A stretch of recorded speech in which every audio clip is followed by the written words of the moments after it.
Fala turma, como é que tá? Beleza? Mais um vídeo aqui então pra gente começar a falar um pouquinho de processo trabalhista, da sua empresa e tudo mais. O tema de hoje a gente vai falar sobre dano moral, tá bom? Então, antes de eu abrir a tela aqui, vamos conversar um pouquinho, porque o tema até é relativamente rápido em se tratando de dano moral. O que acontece no dano moral no processo do trabalho, né? Geralmente, dano moral, ele não tem uma régua. Tem gente que pede 5 mil, tem gente que pede 10 mil, tem gente que pede 20 mil, tem gente que pede 100 mil.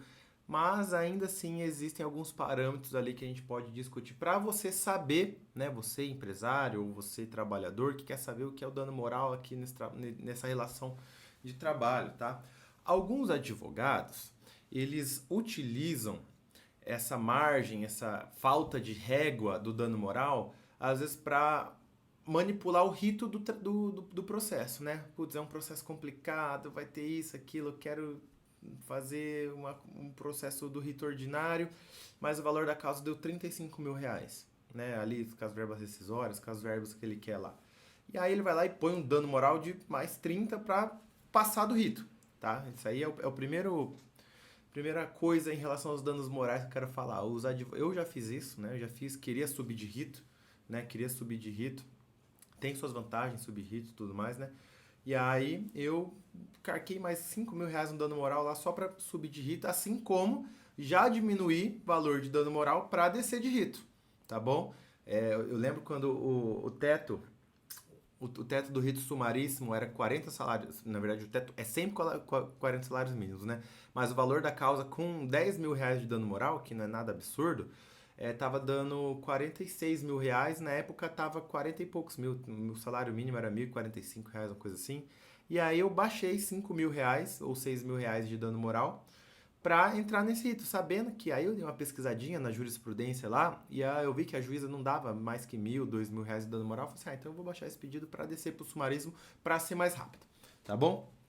Passada essa introdução aqui, primeiro eu preciso demonstrar para vocês o que é o dano moral. A gente fala dano moral, eu quero dano moral, dano moral. Às vezes as pessoas mais falam sobre dano moral do que elas realmente sabem o que é dano moral, tá bom?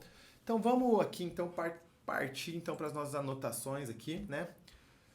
O que é o dano moral? Vixe, tá pequeno, né? Vamos subir aqui. O que é o dano moral? O dano moral é uma ofensa ao,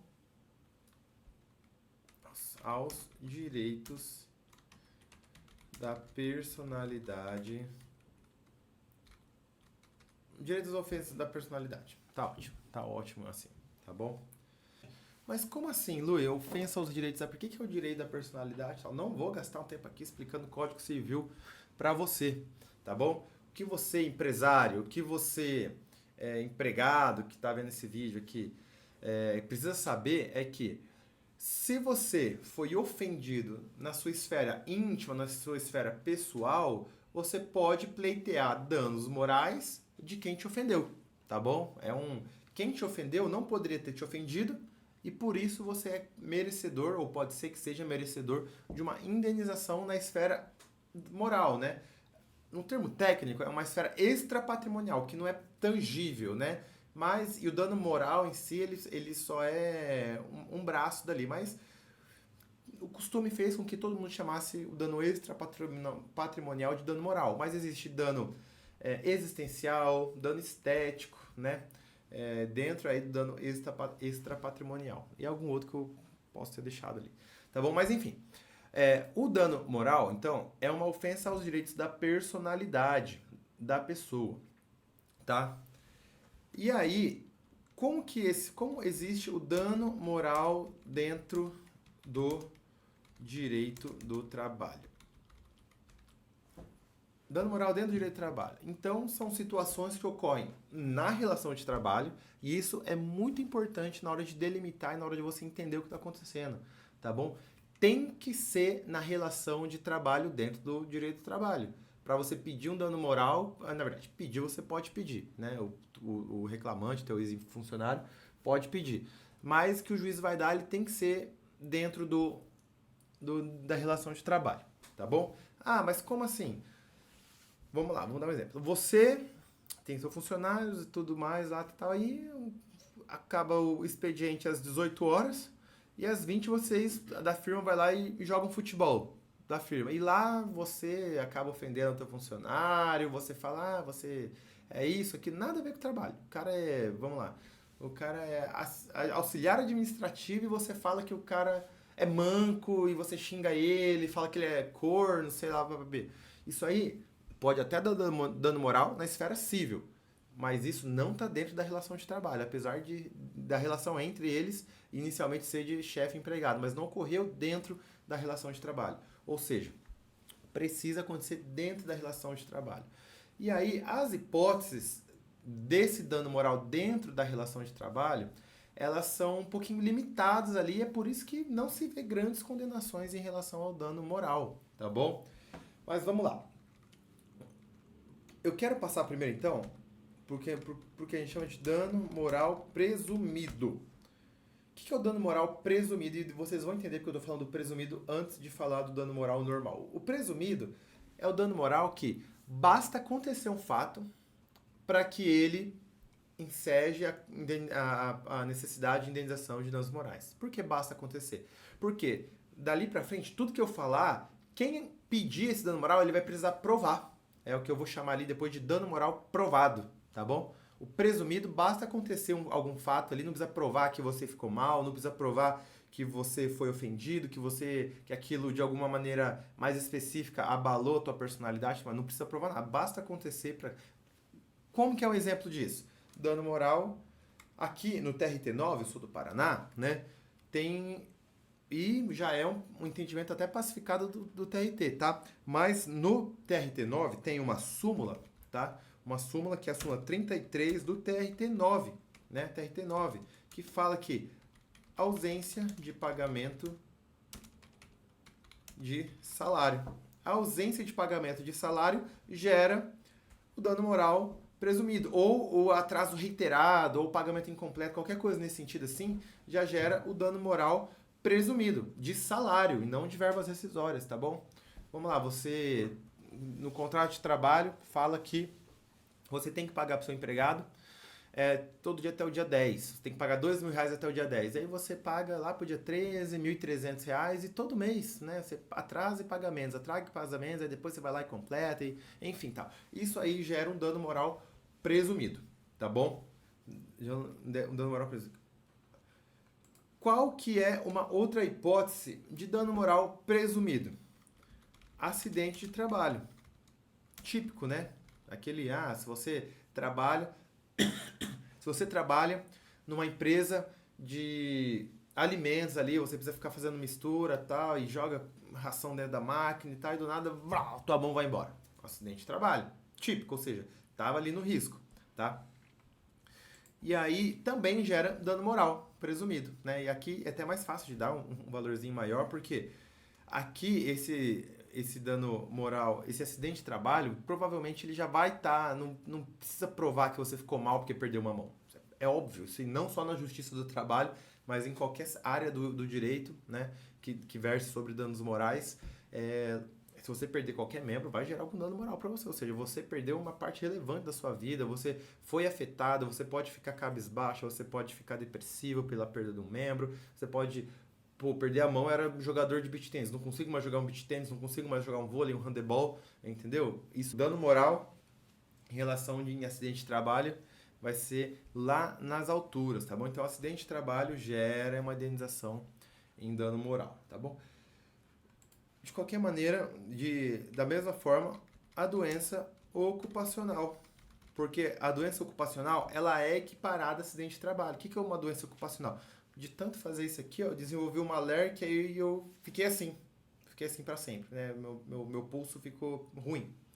Vai ter a perícia, ficou definido que ocorreu uma doença ocupacional, você não precisa provar para o juiz que você ficou cabisbaixo, que isso aí afetou a sua vida privada, que você não consegue mais fazer essas coisas, não consegue mais escrever direito e tal, por conta disso, não precisa provar mais nada, tá bom?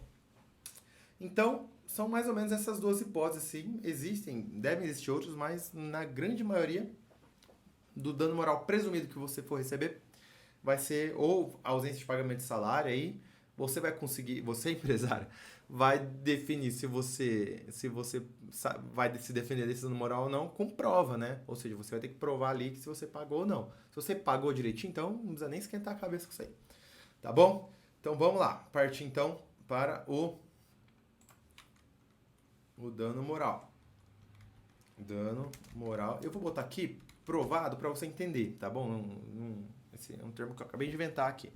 Dano moral provado. Por que o dano moral provado?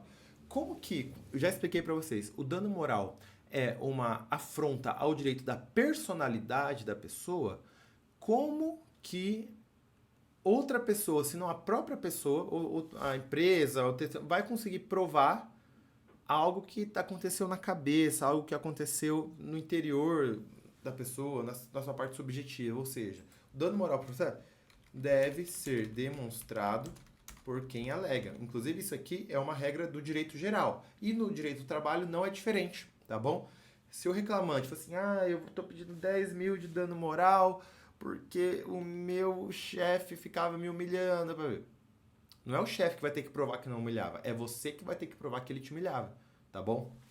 E é justamente essa uma hipótese. Assédio moral no trabalho, tá? Aí você precisa provar que existiam condutas abusivas do seu chefe não, do chefe, né? Ou seja, o seu empregado que ajuizou a ação contra você. Estou falando isso aqui para empregador, tá? Mas se é empregado também, enfim, vai ter que provar que existiam condutas abusivas do chefe, tá? Ou do superior, né? Superior hierárquico, tá? Ou do superior hierárquico, tá? Assédio moral no trabalho. Assédio sexual, não precisa nem falar, né? Não precisa nem falar. Ou, por exemplo, isso aqui, então, verbas rescisórias. Isso aqui é um assunto até um pouco controvertido, tá bom? É um assunto um pouquinho controvertido porque o não pagamento de verbas rescisórias ou pagamento em atraso já tem uma multa, tá bom? Já tem uma multa prevista lá no artigo 477 da CLT, tá? A multa do 477, bem famosa. Se você viu a petição que chegou lá para você, vai ter um toque lá, multa do 477 e tudo mais. Por que as verbas rescisórias é um assunto controverso? Já existe uma multa pelo não pagamento e o atraso das verbas rescisórias, tá? Que está lá no artigo 477 da CLT, e se você, empresário, pegar para ler a petição inicial, vai ter um tópico lá, da multa do 477, sempre vai ter, tá? E às vezes o empregado pede a condenação da empresa em danos morais justamente pela ausência de pagamento dessas verbas rescisórias. Só que ele pede a multa pelo não pagamento e o pagamento. E às vezes os juízes, na maioria das vezes, o juiz ele não dá esse dano moral pelo não pagamento das verbas rescisórias. Sabe quando que o juiz vai dar? E aí é um segredo que eu vou contar aqui, até para o empresário se prevenir disso. E se você é empregado, você tem que provar isso, tá? Sabe quando o juiz vai dar isso? É quando o empregado ele consegue provar que pela ausência de pagamento das verbas rescisórias, ele teve algum prejuízo. Por exemplo, inadimplemento de alguma dívida, né? Ou seja, você mandou ele embora. E aí ele, a partir do momento que você sabe que ele vai mandar, ele tá cumprindo aviso prévio e tal, e ele, nossa, eu já sei que o meu acerto vai ser 3 mil, e ele vai lá e contrai uma dívida de 2 mil, tá? E aí, na hora de pagar a verba rescisória, você tem prazo para pagar, de 10 dias, você vai lá e não paga. E aí, essa dívida, ele é inscrito no Serasa, ele consegue provar tudo isso. Aí sim, o empregador deu causa para essa dívida do empregado. Porque essa é direito dele. Ah, mas por que ele fez dívida antes de ter o dinheiro?